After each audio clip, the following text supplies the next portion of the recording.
My name is Sarah Baldoza. I'm 29 years old. I'm a wife and a mother to 3 beautiful babies and almost 4. So that's who I am. I was a single mom for 11 years. So when I was 21 years old, I found out I was pregnant again, and I chose to have an abortion. I think I just was overwhelmed by just fear of I'm already a single mom to 2 kids and working and taking care of everything on my own, and I knew I was gonna raise that baby on my own. And fear of like, I had people who love the Lord, and I think I let so much shame of like, gosh, if people knew what I'm really struggling with, like, would they accept me? I totally did not know the physical and emotional and spiritual like pain and effects I was gonna walk through after that. I thought, this is the decision that I need to make, and it was not that easy. I don't think I like struggled with depression before until like this moment. I didn't know how to like get myself out of the state of mind that I was in. And I lived at a independent living house, like transitional housing program, and I just remember the staff like knocking on my door. I truly can't even remember. I feel like I had such a hard time getting up in the morning and just like getting going and getting my daughter ready for school. And I just was in my apartment crying all day. And I got a hold of these people, these mentors in my life, and I just asked if I could meet with them, and was so honest with them and shared with them about getting pregnant again and making this decision. They started praying for me, and I literally like closed my eyes and saw Jesus, and I was laying against him, and I just remember seeing him like holding me and weeping over me.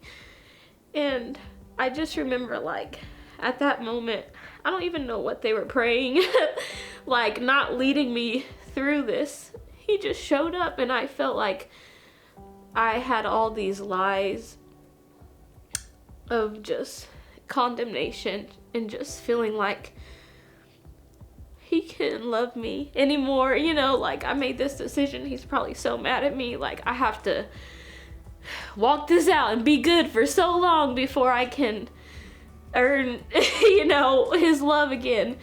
And I just remember in this moment, it was like there was no condemnation. It was like he knew my heart. Like he knew how broken I was, the brokenness this would lead to, and he cared for both of us. I truly felt his love for me.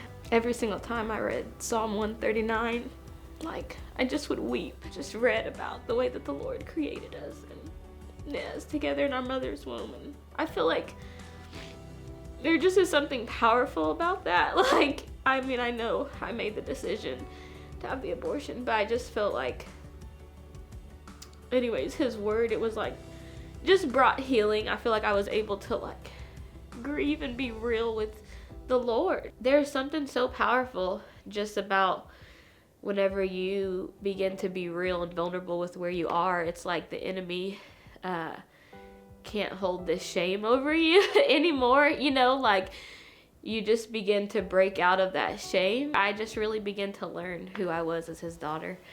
So honestly, that was probably like one of the hardest seasons I walked through, and also like the best season of my life, I feel like, because I fell in love with Jesus. The Lord just started giving me like just vision for my future, and just like, yeah, I just had a desire, like, God, I want to be married. Like, I want to have a baby, like, within the covenant of marriage. And the Lord blessed me, you know? So I got married and met my husband 4 years ago. And it's been really sweet. Every situation, like, regardless of how hard it is, like, the Lord can turn it around and use it for good. Like, that's what he does, you know? like the hardest part of our stories become like the biggest testimonies. It makes a huge difference whenever people believe that the body of Christ is a place where they're going to come and they're going to be loved and accepted and encouraged and built up, and people choosing to tell them like, that's not who you are, this is who God says that you are, instead of just focusing on the sin in their life or what they're not doing right. It makes a huge difference, because then the next time they're struggling with something, or they're like, I'm gonna go to these people because they truly love me. Valuing them both is truly loving the baby and the mom, just with the love of Jesus, and walking alongside of both of them.